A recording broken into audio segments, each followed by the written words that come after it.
Hi hello everyone, welcome back to my channel. ಇವತ್ತಿನ ವ್ಲಾಗ್ನ start ಮಾಡ್ತಾಯಿದ್ದೀನಿ. ಇದು ಶುಕ್ರವಾರದ ವ್ಲಾಗ್.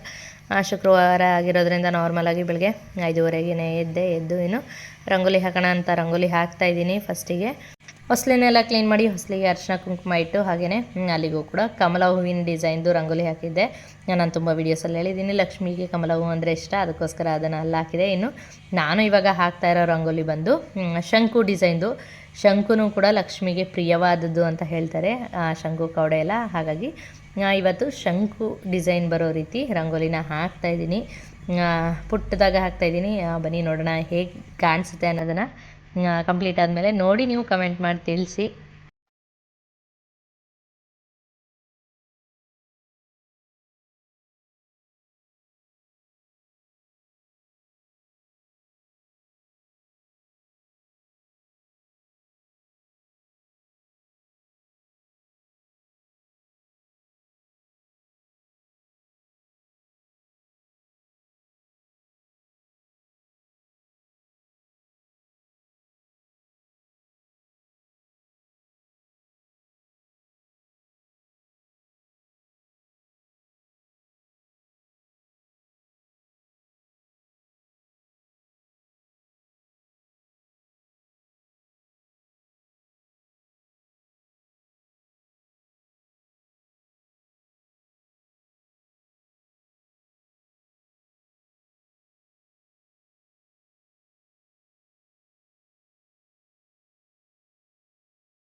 ರಂಗೋಲಿ ಹಾಕಿ ಮುಗಿಸಿದ್ದಾಯಿತು. ಇನ್ನು ರಂಗೋಲಿ ಹಾಕಿದಾದಮೇಲೆ ಕಲರ್ ಎಲ್ಲದನ್ನು ಫಿಲ್ ಮಾಡಿ ರಂಗೋಲಿ ಹಾಕಿ ಮುಗಿಸಿದ್ದು ನಾನು ಕಿಚನ್ ಕಡೆ ಬಂದೆ. ಇನ್ನು ಕಿಚನ್ನ ಹಿಂದಿನ ದಿನ ನೈಟು ಪೂರ್ತಿಯಾಗಿ ಕ್ಲೀನ್ ಮಾಡಿದ್ದೆ.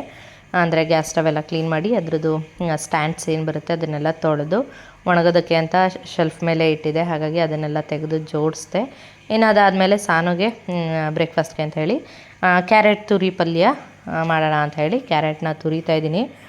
ಇನ್ನು ಅದು ಈಸಿಯಾಗಿ ಆಗುತ್ತೆ, ತುಂಬ ಚೆನ್ನಾಗಿರುತ್ತೆ. ಚಪಾತಿಗೆ, ದೋಸೆಗೆ ಎಲ್ಲದಕ್ಕೂ ಕೂಡ ಟೇಸ್ಟ್ ಚೆನ್ನಾಗಿರುತ್ತೆ.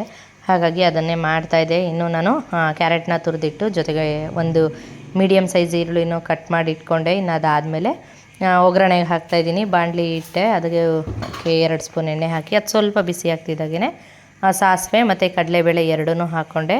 ಇನ್ನು ಅದು ಸ್ವಲ್ಪ ಹೊತ್ತು ಫ್ರೈ ಮಾಡಿದೆ, ಕಡಲೆಬೇಳೆ ಕಲರ್ ಚೇಂಜ್ ಆಗೋವರೆಗೂ. ಅದು ಫ್ರೈ ಆದ ನಂತರ ಕಟ್ ಮಾಡಿಟ್ಟಿದ್ದು ಈರುಳ್ಳಿ, ಒಣಮೆಣ್ಸಿನ್ಕಾಯಿ ಜೊತೆಗೆ ಕರಿಬೇವನ್ನು ಕೂಡ ಹಾಕಿ ಈರುಳ್ಳಿ ಸ್ವಲ್ಪ ಕಲರ್ ಚೇಂಜ್ ಆಗೋವರೆಗೂ ಫ್ರೈ ಮಾಡಿಕೊಂಡೆ. ಇನ್ನು ಅದು ಸ್ವಲ್ಪ ಕಲರ್ ಚೇಂಜ್ ಆಗ್ತಿದ್ದಾಗೇ ತುರಿದಿಟ್ಟಿರೋ ಕ್ಯಾರೆಟ್ನೂ ಕೂಡ ಹಾಕಿ ಜೊತೆಗೇ ಫ್ರೈ ಮಾಡ್ಕೊಳ್ಬೇಕು. ಅಂದರೆ ತುಂಬ ಜಾಸ್ತಿ ಹೊತ್ತು ಫ್ರೈ ಮಾಡೋ ಅವಶ್ಯಕತೆ ಇಲ್ಲ. ಕ್ಯಾರೆಟು ಸ್ವಲ್ಪ ಹೊತ್ತು ಫ್ರೈ ಮಾಡಿದ್ರೆ ಬೇಗ ಕುಕ್ ಆಗುತ್ತೆ. ಹಾಗಾಗಿ 3 ನಿಮಿಷ ಹುರ್ಕೊಂಡ್ರೆ ಸಾಕು. ಇನ್ನು ಅದು ಸ್ವಲ್ಪ ಫ್ರೈ ಆಗ್ತಿದ್ದಾಗೇ ಅದ್ರ ಜೊತೆಗೆ ಸ್ವಲ್ಪ ಸಾಲ್ಟ್ ಹಾಕ್ಕೊಳ್ಬೇಕು.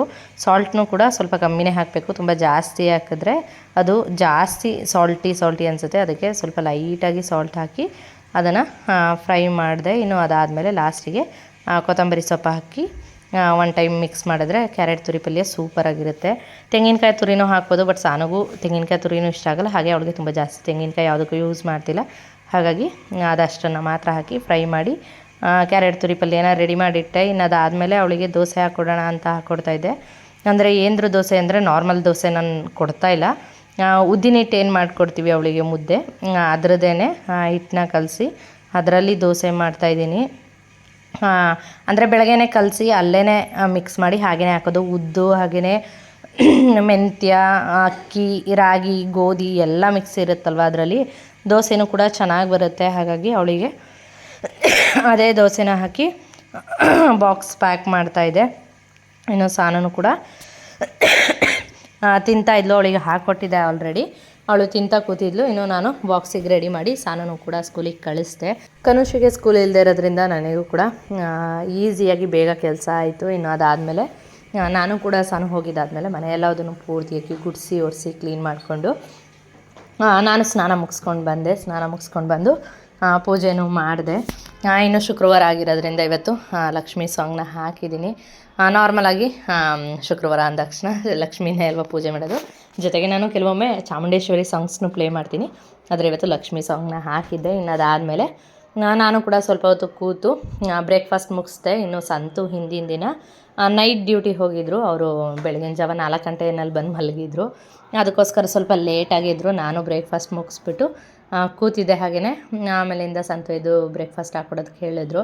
ಅವರಿಗೆ ಅದೇ ಪೊಂಗಲ್ ಹಿಂದಿನ ದಿನ ಏನು ಹೇಳಿದ್ದೆ, ಪೊಂಗಲ್ ಮಾಡಿದ್ದು ಉಳಿದಿತ್ತು ಅಂತೇಳಿ ಅವರಿಗೆ ಪೊಂಗಲ್ ಹಾಕ್ಕೊಟ್ಟೆ. ಆದರೆ ಕನುಷಿ ಇಲ್ಲ ನನಗೆ ಪೊಂಗಲ್ ಬೇಡ, ಮ್ಯೂಸ್ಲಿ ತಿಂತೀನಿ ಅಂತ ಹೇಳಿ ಅವಳು ಮ್ಯೂಸ್ಲಿ ತಿಂದಳು.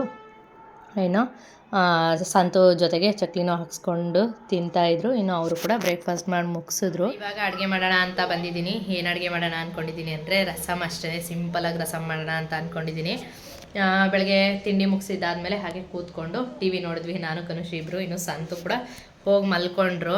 ಸಂತುಗೆ ಹಿಂದಿನ ದಿನ ನೈಟ್ ಡ್ಯೂಟಿ ಇತ್ತು, ಹಾಗಾಗಿ ಅವರು ಮಲ್ಕೊಂಡು ನಿದ್ರೆ ಮಾಡ್ತೀನಿ ಅಂತ ಹೇಳಿದ್ರು. ಹಾಗಾಗಿ ಅವರು ಮಲಗಿದ್ದಾರೆ. ನಾನು ಇವಾಗ ಅಡುಗೆ ಮಾಡಿಬಿಡೋಣ ಅಂತ ಮಾಡ್ತಾಯಿದ್ದೀನಿ. ರಸಮ್ ಮಾಡೋದಕ್ಕೆ ಎಷ್ಟು ಬೇಳೆನ ತೊಳೆದು ನೆನೆಯೋಕ್ಕೆ ಹಾಕಿದ್ದೀನಿ. ಅದಕ್ಕೆ ಇಲ್ಲಿ 2 ಟೊಮೆಟೊನ ಹೀಗೆ ಸೀಳ್ಕೊಂಡಿದ್ದೀನಿ, ಅಂದರೆ ಹಾಗೆ ಪೂರ್ತಿ ಕಟ್ ಮಾಡಿಲ್ಲ, ಜಸ್ಟ್ ಹಾಗೆ ಇದು ಮಾಡಿದ್ದೀನಿ. ಅದನ್ನು ಬೇಯೋದಕ್ಕೆ ಹಾಕ್ತಾಯಿದ್ದೀನಿ. ಇದನ್ನು ಬೇಯಿಸಿ ಆಮೇಲೆ ಮಾಡಿದ್ರೆ ರಸಮ್ ಮಾಡಿ ತುಂಬ ದಿನ ಆಯಿತು. ಅವಾಗವಾಗ ರಸಮ್ ಮೇಲೆ ಆಸೆ ಬಂದುಬಿಡುತ್ತೆ. ಅದಕ್ಕೋಸ್ಕರ ಇವತ್ತು ರಸಮ್ ಮಾಡ್ಕೊಂಡು ತಿನ್ನೋಣ ಅಂತ ರಸಮ್ ಮಾಡ್ತಾಯಿದ್ದೀನಿ. ಅಂದರೆ ಯಾವುದೇ ಥರದ್ದು ರಸಮ್ ಪೌಡರ್ನು ಯೂಸ್ ಮಾಡಲ್ಲ, ಹಾಗೆಯೇ ಮೆಣಸು ಜೀರಿಗೆ ಹಾಕಿ ಮಾಡೋ ಅಂಥದ್ದು. ಹೇಗೆ ಮಾಡ್ತೀನಿ ಅನ್ನೋದನ್ನು ತೋರಿಸ್ತೀನಿ. ಸಿಂಪಲಾಗಿ ಈಸಿಯಾಗಿ ಬೇಗ ಆಗುತ್ತೆ. ಇವಾಗ ನನಗೂ ಹೊಟ್ಟೆ ಹಶ್ವಾಗ್ತಿದೆ. ಟೈಮ್ ಆಲ್ರೆಡಿ 1 ಗಂಟೆ ಆಗಿಬಿಟ್ಟಿದೆ. ಅದಕ್ಕೋಸ್ಕರ ಬೇಗ ಮಾಡೋಣ ಅಂತ ಇದನ್ನು ಬೇಯೋದಕ್ಕೆ ಇಟ್ಟಿದ್ದೀನಿ. ಇನ್ನು ಇದು ಬೇಯೋದ್ರೊಳಗೆ ನಾವು ಅದಕ್ಕೆ ಮೆಣಸು ಜೀರಿಗೆ ಎಲ್ಲದನ್ನು ಪೌಡ್ರ್ ಮಾಡಿ ರೆಡಿ ಮಾಡ್ಕೊತೀನಿ.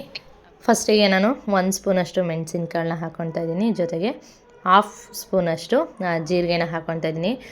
ಕೆಲವೊಬ್ಬರು ಜೀರಿಗೆನ ಜಾಸ್ತಿ ಹಾಕ್ಕೊತಾರೆ, ನನಗೆ ಖಾರವಾಗಿರಲಿ ಅಂತ ಹೇಳಿ ಮೆಣಸನ್ನು ಸ್ವಲ್ಪ ಜಾಸ್ತಿ ಹಾಕ್ಕೊಂಡಿದ್ದೀನಿ.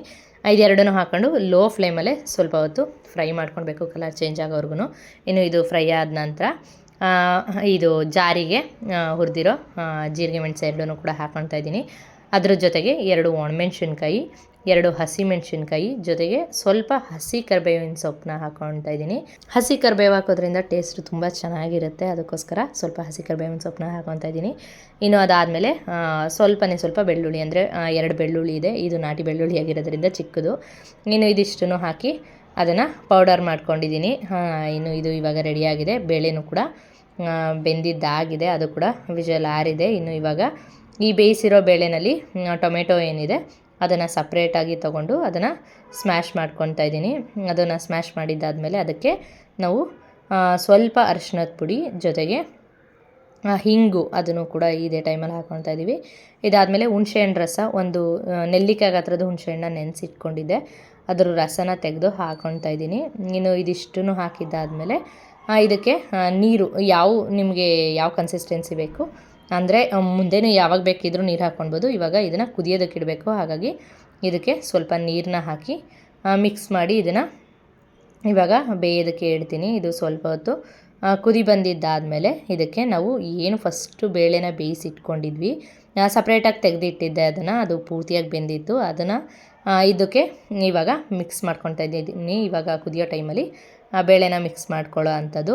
ಇನ್ನು ಇದು ಮಿಕ್ಸ್ ಮಾಡಿದ ಮೇಲೆ ಇದನ್ನು ಸ್ವಲ್ಪ ಹೊತ್ತು ಬೇಯೋದಕ್ಕಿಟ್ಟು ಇದಕ್ಕೆ ಒಗ್ಗರಣೆ ಏನು ಬೇಕು ಅದನ್ನು ಇವಾಗ ರೆಡಿ ಮಾಡ್ಕೊಳ್ಳೋ ಅಂಥದ್ದು. ಇನ್ನು ಒಗ್ಗರಣೆಗೆ ನಾನು ಬಾಣಲಿನ ಇಟ್ಕೊಂಡಿದ್ದೀನಿ. 2 ಸ್ಪೂನಷ್ಟು ನಾನು ಎಣ್ಣೆನ ಹಾಕ್ಕೊಂಡಿದ್ದೀನಿ. ತುಪ್ಪ ಹಾಕಿದ್ರೂ ಕೂಡ ಟೇಸ್ಟ್ ಚೆನ್ನಾಗಿರುತ್ತೆ, ಬಟ್ ಎಣ್ಣೆನ ಹಾಕ್ಕೊಂಡಿದ್ದೀನಿ. ಅದು ಹಾಕಿದ ನಂತರ ಎಣ್ಣೆ ಬಿಸಿ ಆಗ್ತಿದ್ದಾಗೇ ಸಾಸಿವೆ ಜೊತೆಗೆ ನಾವೇನು ಹುರಿದು ಪುಡಿ ಮಾಡಿ ಇಟ್ಕೊಂಡಿದ್ವಿ ಆ ಪೌಡರ್ನ ಹಾಕಿ ಅದನ್ನು ಸ್ವಲ್ಪ ಹೊತ್ತು ಹಾಗೇ ಬಾಡಿಸ್ಕೊಂಡ್ರೆ ಚೆನ್ನಾಗಿರುತ್ತೆ. ಇನ್ನು ಅದನ್ನು ಫ್ರೈ ಮಾಡ್ಕೊಂಡಿದ್ದಾದಮೇಲೆ ಕುದೀತಿದೆಯಲ್ಲ ಟೊಮೆಟೊ ಮತ್ತು ಬೇಳೆ ರಸ ಏನಿದೆ ಅದರಲ್ಲಿ ಇದನ್ನು ಹಾಕಿ ಚೆನ್ನಾಗಿ ಮಿಕ್ಸ್ ಮಾಡ್ಕೊಳ್ಬೇಕು. ಇವಾಗ ಇದನ್ನು ಮಿಕ್ಸ್ ಮಾಡ್ಕೊಂಡಿದ್ದಾಗಿದೆ ನೋಡಿ. ಇದ್ರ ಕನ್ಸಿಸ್ಟೆನ್ಸಿ ಸ್ವಲ್ಪ ಗಟ್ಟಿ ಅನಿಸ್ತಿದೆ ನನಗೆ.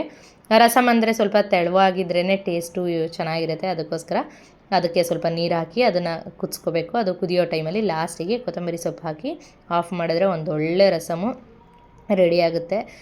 ಸಿಕ್ಕಾಬಟ್ಟೆ ಚೆನ್ನಾಗಿರುತ್ತೆ. ಟ್ರೈ ಮಾಡಿ, ನಿಜಕ್ಕೂ ಇಷ್ಟ ಆಗುತ್ತೆ. ನೋಡಿ ಇವಾಗ ರಸಮ್ ರೆಡಿಯಾಗಿದೆ. ಈ ರಸಮ್ ನಿಜಕ್ಕೂ ಇವಾಗಲೂ ನೆನೆಸ್ಕೊಂಡ್ರೆ ಬಾಯಲ್ಲಿ ನೀರು ಬರ್ತಿದೆ, ಅಷ್ಟು ಚೆನ್ನಾಗಿತ್ತು ಮಾತ್ರ ಟೇಸ್ಟು. ಇನ್ನು ರಸಮ್ ಅಂದರೆ ಬಿಸಿ ಬಿಸಿ ಅನ್ನದ ಜೊತೆಗೇ ಟೇಸ್ಟು ತುಂಬ ಚೆನ್ನಾಗಿರುತ್ತೆ. ಬಿಸಿ ಬಿಸಿ ಅನ್ನನ ಹಾಕ್ಕೊಂಡು ಜೊತೆಗೆ ಬಿಸಿ ಬಿಸಿಯಾಗಿರೋ ರಸಮ್ನ ಹಾಕ್ಕೊಂಡು ಊಟ ಮಾಡೋಣ ಅಂತ ಹಾಕ್ಕೊತಾ ಇದ್ದೀನಿ. ಅಂದರೆ ರಸಮ್ ಅಂದರೆ ಸ್ವಲ್ಪ ಜಾಸ್ತಿ ಹಾಕ್ಕೊಂಡು ತಿಂದ್ರೇ ಟೇಸ್ಟು ಚೆನ್ನಾಗಿರುತ್ತೆ, ತೆಳುವಾಗಿರಬೇಕು. ಹಾಗಾಗಿ ಸ್ವಲ್ಪ ಜಾಸ್ತಿನೇ ರಸಮ್ನ ಹಾಕಿದ್ದೀನಿ. ಇನ್ನು ಅದಾದಮೇಲೆ ನಾನು ಊಟದ ಜೊತೆಗೆ ಇವಾಗಂತೂ ಕಂಪಲ್ಸರಿ ನನಗೆ ಸೌತೆಕಾಯಿ ಅಭ್ಯಾಸ ಆಗಿಬಿಟ್ಟಿದೆ. ಆ ಸೌತೆಕಾಯಿ ಇರಲೇಬೇಕು. ಹಾಗಾಗಿ ಸೌತೆಕಾಯಿನೂ ಕಟ್ ಮಾಡಿದ್ದೆ. ಇನ್ನು ಕನುಷಿನೂ ಕೂಡ ಊಟಕ್ಕೆ ಬಾ ಅಂತ ಕರೀತಿದ್ದೆ. ಅವಳೂ ಕೂಡ ಊಟಕ್ಕೆ ಬರಲ್ಲ ಅಂತೇಳಿ ಬರೀ ಸೌತೆಕಾಯಿ ಎತ್ಕೊಂಡು ತಿಂತಾಯಿದ್ಲು. ಇನ್ನು ಅದಾದಮೇಲೆ ಸಂತಗೂ ಕೂಡ ಹಾಕಿಟ್ಟಿದ್ದೆ. ಅವರು ಕೂಡ ಬಂದು ಕೂತ್ಕೊಂಡ್ರು. ಇನ್ನು ಸಾನು ಕೂಡ ಬಂದಿರಲಿಲ್ಲ. ಅಂದರೆ ಅವಳು 3 ಗಂಟೆಗೆ ಬರ್ತಾಯಿದ್ದಿದ್ದು, ಬರೋ ಅಂಥದ್ದಲ್ವ, ಹಾಗಾಗಿ ಅವಳಿನ್ನೂ ಬಂದಿರಲಿಲ್ಲ. ನಾನು, ಸಂತು, ಕನುಷಿ 3 ಜನ ಇದ್ವಿ. ಇನ್ನು ನಾವು ಊಟ ಮಾಡ್ತಾಯಿದ್ವಿ.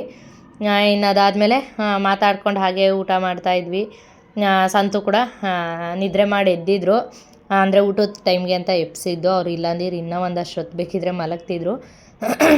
ಎಪ್ಸಿ ಅವರಿಗೂ ಕೂಡ ಊಟ ಹಾಕ್ಕೊಟ್ಟೆ. ಹೇಗಿದೆ ರಸಮ್ ಅಂತ ಕೇಳಿದೆ. ಅವರು ಚೆನ್ನಾಗಿದೆ ಅಂತ ಹೇಳ್ತಾಯಿದ್ರು. ನನಗೆ ಮಾತ್ರ ತುಂಬ ಸರಿ ಅವಾಗವಾಗ ರಸಮ್ ಮೇಲೆ ಆಸೆ ಆಗಿಬಿಡುತ್ತೆ, ರಸಮ್ ಮಾಡ್ಕೊಂಡು ತಿನ್ನಬೇಕು ಅಂತ. ಅದು ತೆಳುವಾಗಿ ತಿಂತಾಯಿದ್ರೆ ಜಾಸ್ತಿಯಾಗಿ ಏನಂದರೆ ಮಸಾಲೆ ಏನಿರಲ್ಲ, ಟೇಸ್ಟೂ ತುಂಬ ಚೆನ್ನಾಗಿರುತ್ತೆ. ಟ್ರೈ ಮಾಡಿ, ನಿಮ್ಮೆಲ್ರಿಗೂ ಕೂಡ ನಿಜಕ್ಕೂ ಇಷ್ಟ ಆಗೇ ಆಗುತ್ತೆ. ಇನ್ನು ಅದಾದಮೇಲೆ ನಾವು ಕೂಡ ಊಟ ಮಾಡ್ತಾಯಿದ್ವಿ. ಸಂತು ಅಲ್ಲೇ ಅವ್ರಿಗೆ ಏನೇ ಊಟ ಮಾಡಲಿ ಜೊತೆಗೆ ಚಕ್ಲಿ ಉಪ್ಪಿಟ್ಟಿದ್ರೆ ಅದು ಬೇಕು. ಅದು ಏನಾದರೂ ಅಡುಗೆ ಆಗಿರಲಿ, ಅದ್ರ ಜೊತೆಗೆ ಆಮೇಲೆ ಮೊಸರು ಕಂಪಲ್ಸರಿ ಇರಬೇಕು. ಕನುಷಿಗೆ, ಸಂತುಗೆ ಇಬ್ರಿಗೂ ಕೂಡ ಮೊಸರು ಕಂಪಲ್ಸರಿ. ಇನ್ನು ಹಾಗೆ ಊಟ ಮಾಡ್ಬೇಕಾದ್ರೆ ಚಕ್ಲಿನ ಯಾವ ಶೇಪಲ್ಲಿ ಮಾಡಬೇಕು ಅಂತ ಸಂತು ಹೇಳ್ಕೊಡ್ತಾಯಿದ್ರು. ನಾನು ಅದಕ್ಕೆ ನಗ್ತಾಯಿದ್ದೆ ಸುಮ್ಮನೆ. ಇನ್ನು ಅದಾದಮೇಲೆ ಕನುಷಿಗೆ ನಾನೇ ತಿನ್ಸೋಣ ಅಂಥೇಳಿ ತಿನ್ನಿಸ್ತಾಯಿದ್ದೆ. ಇನ್ನು ಸಂತುಗೆ ಮತ್ತೆ ಮೊಸರನ್ನ ಬೇಕೇ ಬೇಕು. ಅದಕ್ಕೋಸ್ಕರ ಅವರು ಮೊಸರಿಗೆ ಅನ್ನ ಹಾಕ್ಸ್ಕೊಂಡ್ರು. ಅವರಿಗೆ ರಸಮು ಮೊಸರು ಎಲ್ಲದನ್ನು ಮಿಕ್ಸ್ ಮಾಡಿಕೊಂಡು ಉಪ್ಪಿನಕಾಯಿ ಹಾಕ್ಸ್ಕೊಂಡು ತಿನ್ನೋದು ಅಂದರೆ ಫೇವ್ರೇಟು. ನೀವೇ ತುಂಬ ಸರಿ ನೋಡಿದ್ದೀರಾ.